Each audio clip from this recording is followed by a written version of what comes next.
e a gente precisa ter sempre muito equilíbrio para tratar cada um desses assuntos, principalmente quando se trata de estupro. Uma garota de apenas 17 anos estava na casa de uma amiga com outras duas colegas.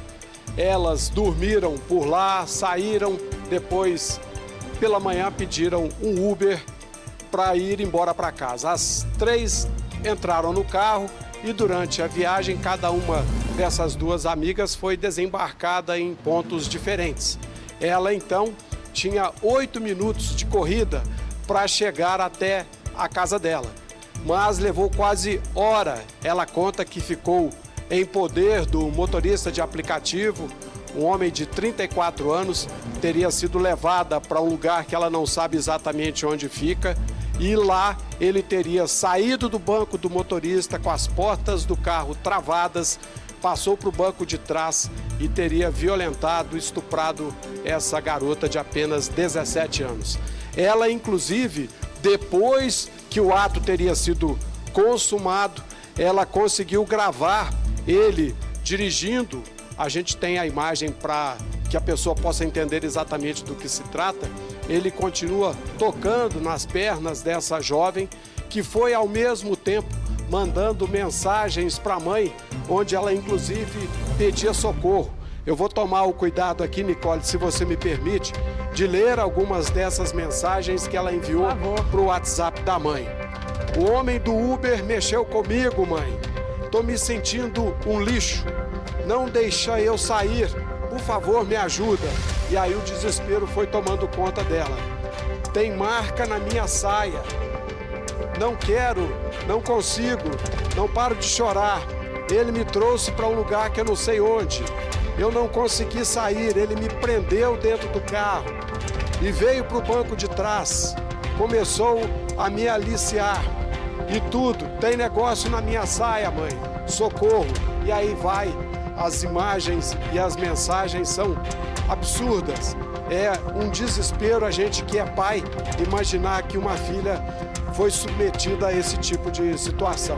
A mãe conta que o motorista parou cerca de 2 ou 3 casas antes de onde ele ia desembarcar essa garota de 17 anos que chamou no aplicativo dela pelo Uber pedindo essa viagem de volta para casa. Quando ela se deu conta, viu a filha já fora do carro, chorando. Desesperada, ela correu em direção à filha e acabou entendendo o que tinha acontecido. A partir desse momento, ela ainda foi para cima do motorista, que saiu acelerando em disparada, quase, segundo essa mãe, atropelou a filha mais nova de apenas 2 anos, um bebê. A mãe, desesperada, soltou a mão da criança e foi em direção à filha de 17, que havia, segundo ela, acabado de ser violentada.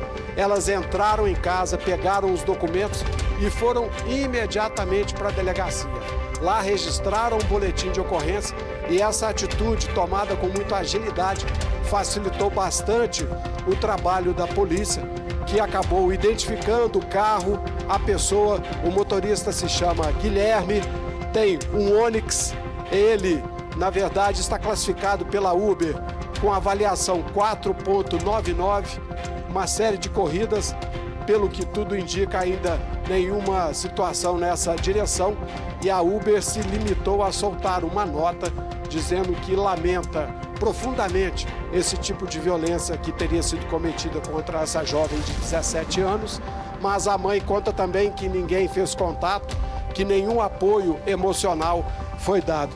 Que situação, hein, Nicole? Misericórdia, onde é que a gente vai parar com essa história toda? Imagina, a minha filha está sempre andando de um lado para o outro, de Uber, e nesse caso, todos os prints de tela foram feitos. E esse motorista, pelo que a gente percebe, não tinha a menor preocupação de ser identificado, porque afinal de contas, quando a viagem é solicitada, está tudo registrado ali. Então parece que ele não se importava mesmo de ser identificado, de que o rosto dele, inclusive, fosse mostrado, né, minha amiga?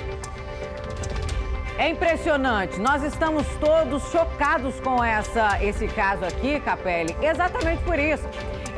A gente fala muito aqui no nosso DF Alerta sobre a segurança de motoristas de aplicativo, são alvos fáceis para a criminalidade, porque aquele entra e sai o tempo todo de pessoas, de passageiros, que eles não sabem qual é a intenção, lugares onde eles não entram mais, exatamente com medo de assaltos, de roubos e até de serem mortos durante uma corrida, durante o trabalho, e nós já mostramos isso aqui várias vezes, mas nós precisamos falar que é urgente isso, um mecanismo, algo que proteja essas vítimas também e que meninas, principalmente, que pegam Uber, sejam sempre orientadas, adolescentes no caso, a sempre mandar localização para alguém. Essa menina, ela foi muito esperta, ainda bem que ela conseguiu falar com a mãe. Você disse sobre a preocupação dele, preocupação zero, porque é óbvio que ele seria identificado. A foto, o nome, o cadastro, o endereço, tudo ali, todos esses dados são fornecidos ao aplicativo, à plataforma,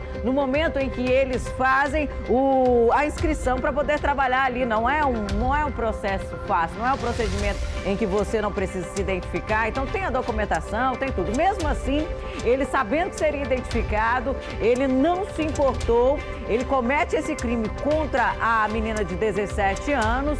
E a gente vê, o Capelli, que ela estava com o celular. Ele nem pensou, ainda bem, em tirar o celular dessa jovem, porque foi só por isso, a partir daí, que a mãe conseguiu, que ela conseguiu informar a mãe. Vai ver, mandou uma localização, não sei exatamente, mas ela deve ter mandado a localização para onde eles estavam indo, porque ela nem sabia que local era aquele. Um absurdo. Eu imagino o sofrimento dessa mãe, a angústia dessa mãe até localizar a filha. E agora, esse criminoso de 34 anos está na cadeia, né, Capelli?